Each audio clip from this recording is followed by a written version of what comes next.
when I replay this, but all right, so let's pick up now. Okay, picking up on part two of our conversation with Joshua Mitchell.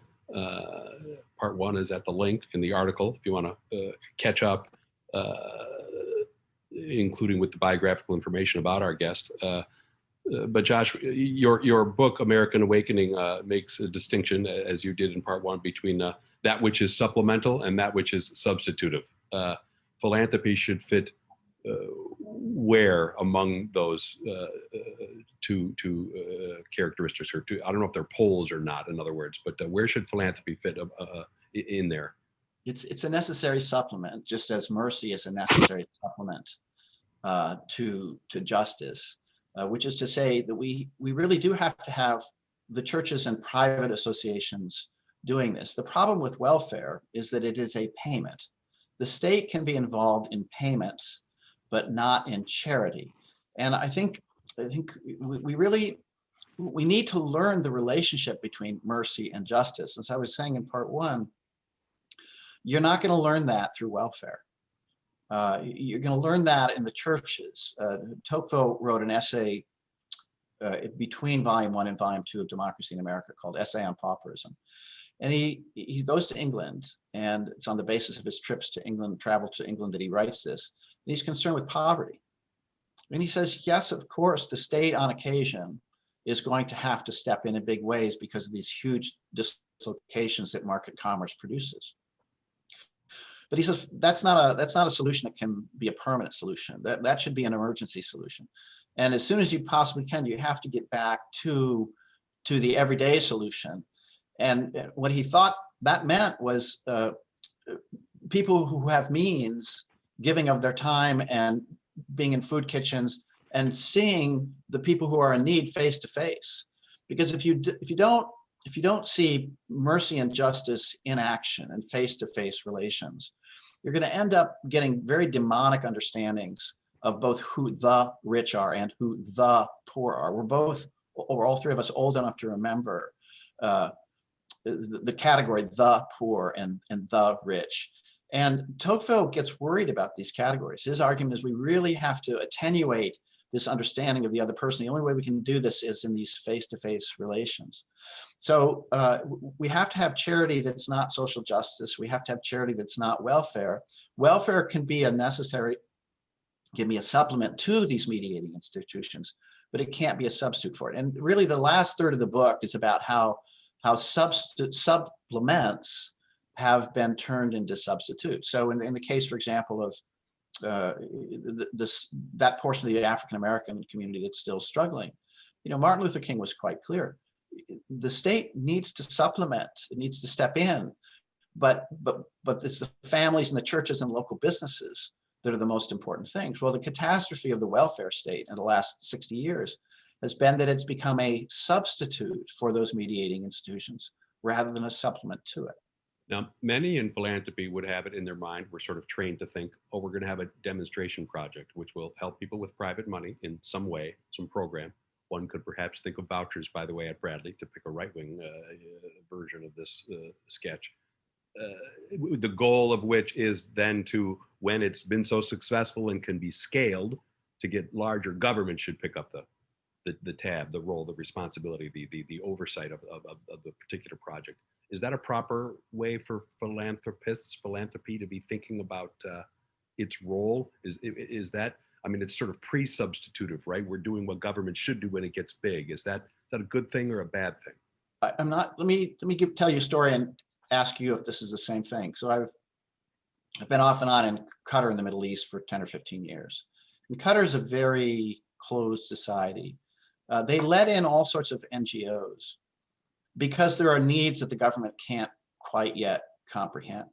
And so it lets them work their magic. And then as soon as it figures out, as soon as they become successful, the government takes over. So that there's really only limited charity because the government is really interested in building a comprehensive system. And I guess that's really the question. In America, are we trying to build a comprehensive system, or is the commitment to liberty such that we recognize that there will always be openings and places where where there are going to be troubles. And it's in those places of troubles, which are going to be here, there, and in different places and different times, they're going to be very different, that local people should respond to those particular problems, but not try to make a template for the whole. This is actually the biggest problem in my view. It's not just in the Middle East. It's not just in China, though it's certainly there. But it is growing in America. Namely, we believe that we can build a comprehensive system where all the parts can be understood.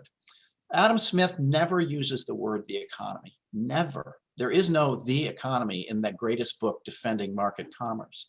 And to use my language, market commerce is a constellation of competing wagers about possible alternative futures. Now that sounds complicated, but what I'm really saying is the world is opening up. It's a providential unfolding that we can't know in advance. And that means the state, this is right out of Adam Smith, it means the state can't decide exactly how things are supposed to go. And so things are going to get bumpy, and that's precisely where charity has to step in. So charity is going to be different in different times and places, and it's up to us, by virtue of our knowledge of the relationship between mercy and justice, to be able to constantly be attentive to these local changes and transformations. Otherwise, we become tone deaf to the actual problems on the ground. And I don't know enough about the philanthropic world, but my sense of this is that we're moving away from that model and trying to come up with comprehensive systems, all of which, and here might be the central problem, all of which have results which can be measured, measurable outcomes. And it's just not clear to me that charity ultimately has a measurable outcome, or if it does, that it has an immediate measurable outcome. So, for example, with undergraduate students, we want to make sure that they're well educated and they leave Georgetown prepared for the world. My argument is we won't know that for 30 years.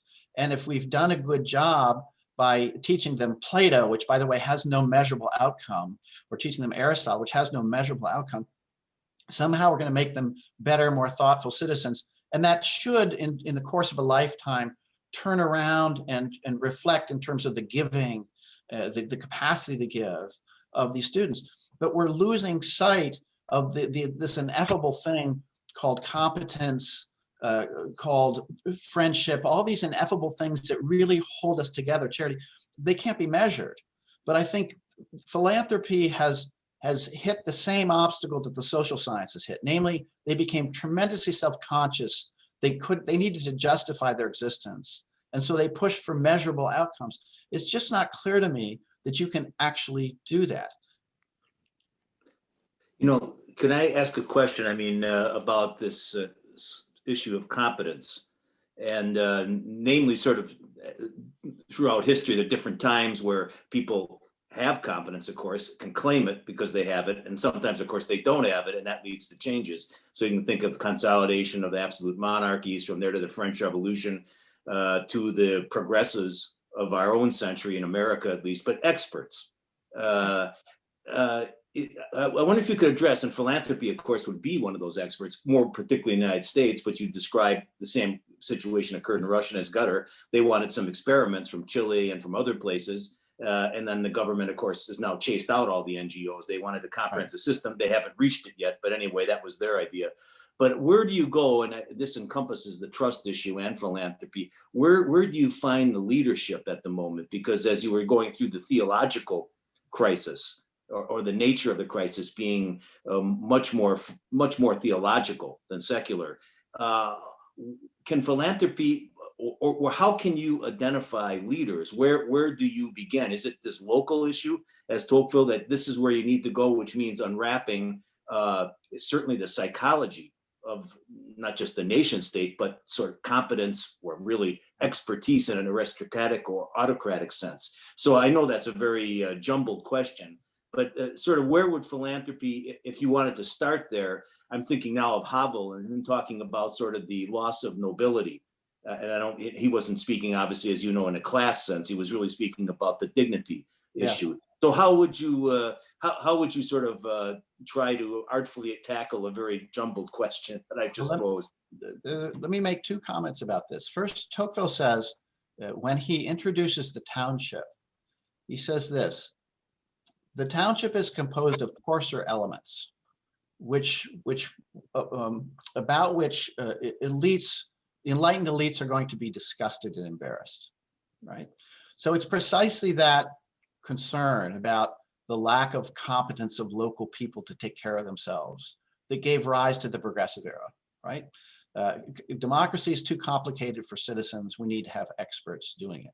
And Tocqueville's answer is very clear. You have to allow people to make a bit of a mess. This is why liberty is important. That's the first thing that we should always bear in mind. As we become more enlightened, the great question before us is whether we're going to trust the deplorables and the irredeemables to govern themselves. And we've reached a point where, which Tocqueville predicted, where we've said no. That's the first answer. The second answer is something that we talked a bit about before we went on air, the 1776 project, Bob Woodson. So Bob Woodson, who I'm delighted and honored to work with, and have now for a year and a half or two, I think has the model. So he wrote a book called The Triumphs of Joseph. And the model, of course, there is the pharaonic captivity.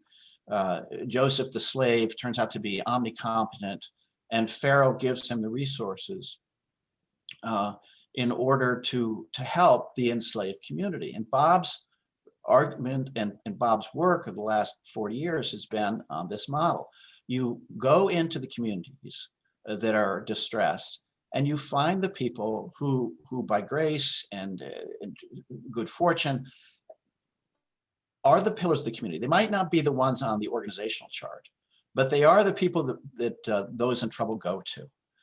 And you ask them the question, how can we help? So this is local knowledge. And so Bob will say, when I'm new in a town, I'll go to the barbershops and the beauty salons. And I'll ask people, well, so who do you go to if you get into trouble? And he'll find 2 or 3 people, and they turn out to be the pillars of the community. And so Bob Woodson has put together this group of over 2,000 individuals who are pillars of the community, but it's local knowledge. And I think that's what we're so averse to. What we want, and Tocqueville saw this as well, what we want is a kind of universal formula. We want a template that we can use and apply everywhere. And Tocqueville, but that's the first chapter in volume 2, is what he talks about, this American philosophical method, trying to rise up above the details of life. He says you can't get deep knowledge, and for us, you can't really address the problem of charity with these overarching schemes that the government can implement. You have to go local. And the question is, why are we so willing to not to trust local leaders? But Bob's answer is these people have demonstrated through their actions what works. And so that's what we have to do.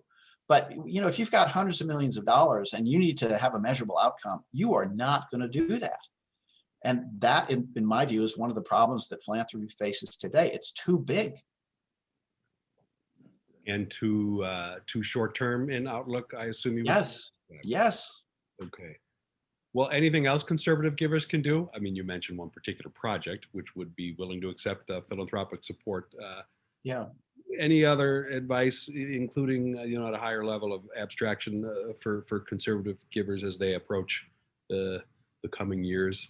Well, I'll just double down on what I said in an awkward way, which is that maybe we should start by looking at our neighbors. I mean, literally.